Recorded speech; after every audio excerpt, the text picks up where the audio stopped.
Okay, so here we are, we're back at the workbench. We've got some things buttoned up here. One thing I wanted to show you how to do was set the air gap on your coil to your flywheel. On this particular saw, it's about 18 thousandths, give or take. Now what I have is, I use a business card, and I've measured this, and if you measure this, it comes out to 18 thousandths.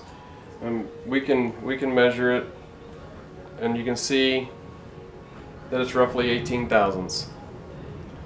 In fact, it's almost exactly 18 thousandths. What I typically do is I'll snug these bolts down, but just leave them loose enough where you can move the coil. There's magnets on the flywheel. I always put those magnets furthest away so that your smooth area of your flywheel is up against your coil. Slide that in. Then I'll hold this in place and rotate it around so that the magnets, and if you're in doubt, the area with the magnets look like that. Roll that around so that it lines up with your magnets, and that should hold that pretty tight. Once you get that where you want it, we'll snug these down. Now remember, you're tightening this into aluminum. We don't want to go too tight, but they need to be tight enough where it's not going to fall or come loose and make contact with your flywheel. So we're ready now to go ahead and start the assembly of this saw. Here's our case. Whoops, that was almost dangerous. Here's our case. If you decide you want to paint your case while you have it apart, that's fine.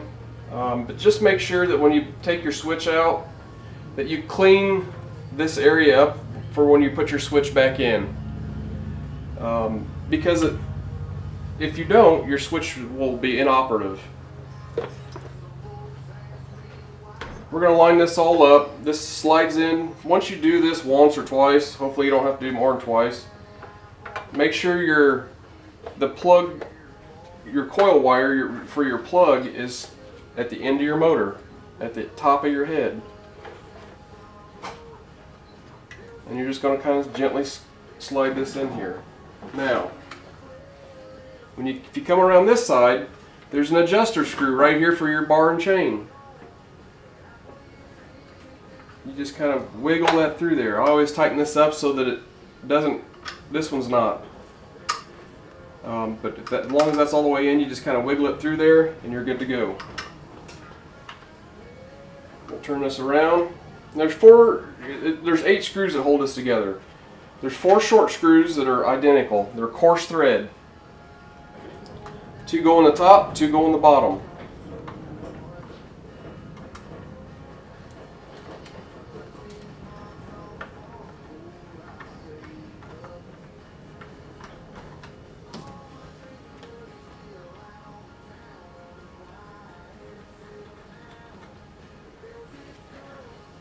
Always get all your screws started before you tighten it up. Once you've got them all started, then you're good to go ahead and tighten the engine up in the case.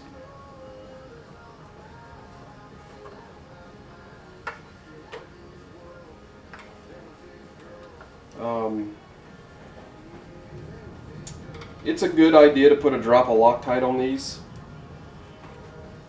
so that they don't work themselves loose. I mean, it is a chainsaw. It's going to have to be exposed to lots of vibration.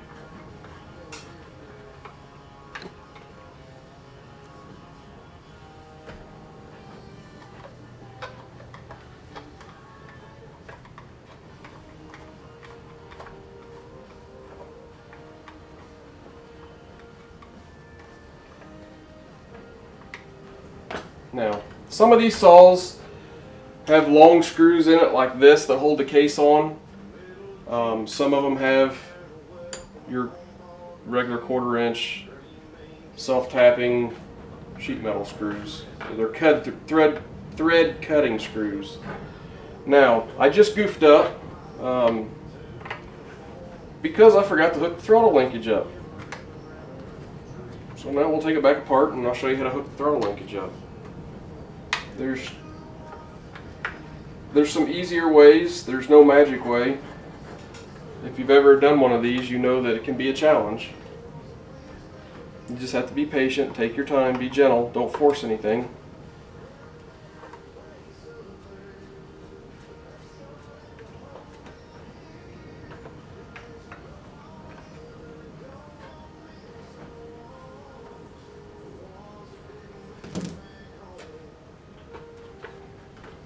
We're going to slide this back out. This is your throttle linkage rod. It goes in like this. Then when you look in here, the linkage, the other part of this is going to slide right into there.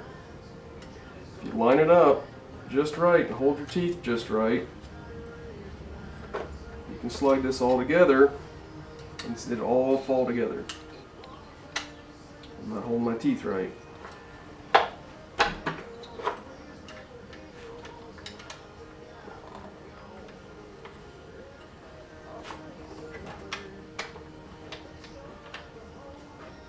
You don't want to try and pry on it. It does go into a piece of plastic. We are going to give this one just a little bit of persuasion. Actually, we'll turn it around. I bet it works that way better.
There. Now we'll just grab this and make sure that's not going to fall off. And we'll slide this all together. Again, we got to make sure that we clear our screw over here for our bar. Don't pry hard. If you got to pry hard, it's not fit right. There you go. Sorry about that.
Okay.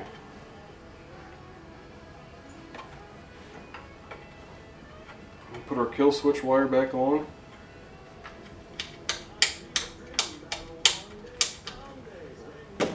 The correct plug for these saws should be a DJ7J. I've seen them come in with all kinds of different configuration. The correct plug is a DJ7J. When you start using cross references and spark plugs, sometimes the heat ranges aren't exact. Yes, they work most of the time, but it's always best if you can get the right plug to get the right plug.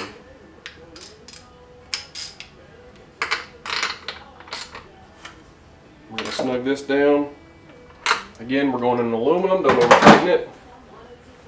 Snap our plug wire on.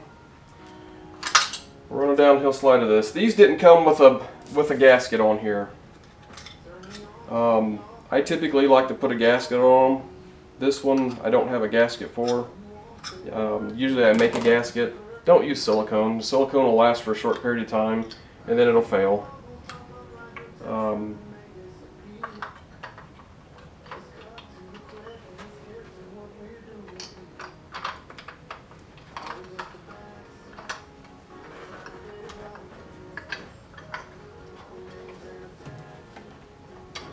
Oops.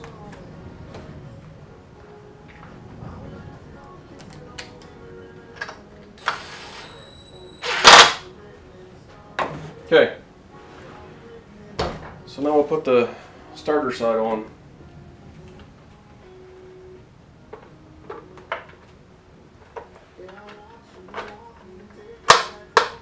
If it doesn't line up,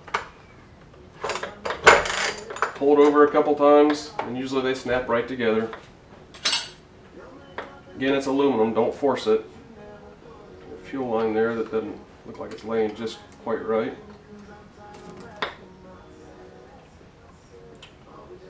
There's four bolts here. Short bolt goes to the top.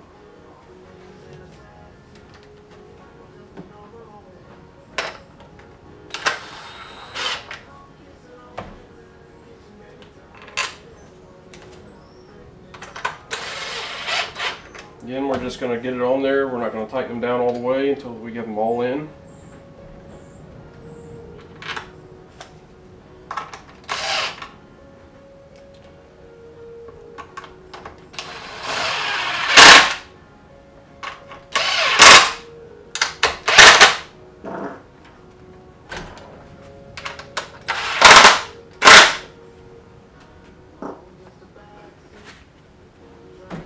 Okay, so we should have a great deal of compression on this little saw now. There is one more screw that we need to put in. It should be a short coarse thread screw like this.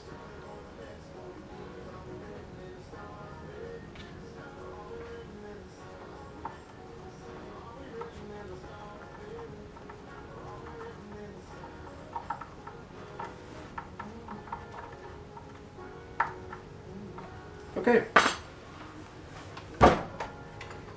Oh yeah, this one's got tons of compression for a little tiny saw. So what we'll do is we'll put a little gas in this and see if we can get it to fire up. Keep your fingers crossed.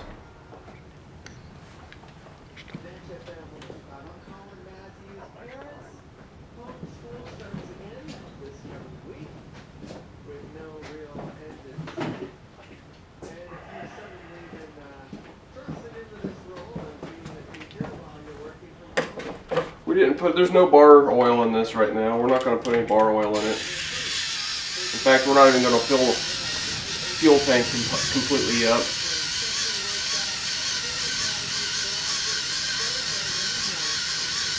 I like these little hand pumps. If you're working on a saw or a weed eater, and you have to get the gas out of them, you can crank this the other direction and it will suck the fuel out of them for you. Works out really nice.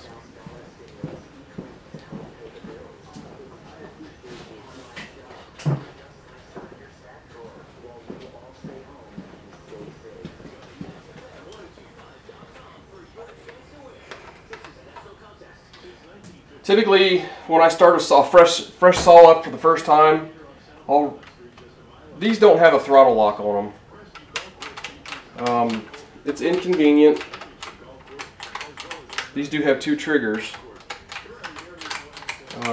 Make sure that you're not going to have interference on anything. Make sure your throttle linkage is working clean and smooth. I usually run this screw all the way in until it stops. Again, don't force it. Then I'll back it out about a half a turn.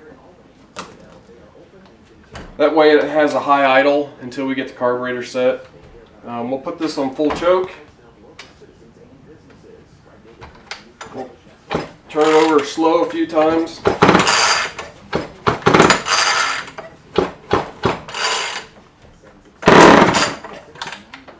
Turn the switch on. Okay, it popped. We'll put it on half choke.